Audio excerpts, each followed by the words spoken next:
Hey guys, welcome back with me again in this channel. So on today's video, I'm going to show you how you can add a red tint to your videos in a CapCut PC.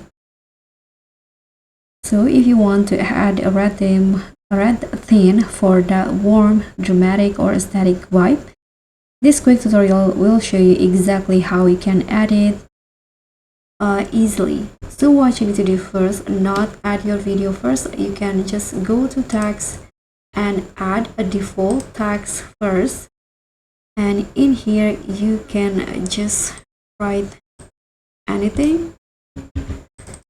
So let's say I'm going to just add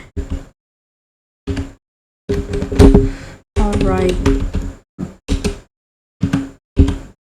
I like this, and change the color into red. Okay, now you can just adjust the scale until it covers the whole screen.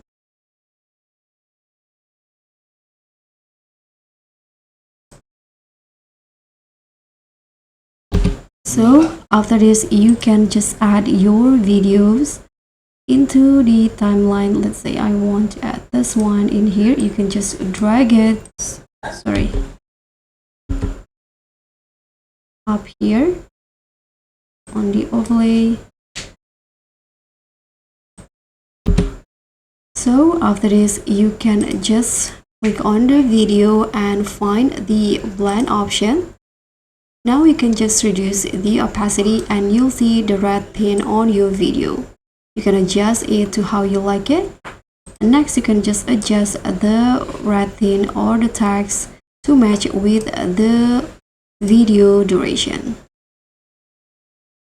So that's pretty much all. That's how you can add red tint on your video. Thank you so much for watching. Don't forget to like, comment and subscribe. Also click on thanks. Bye.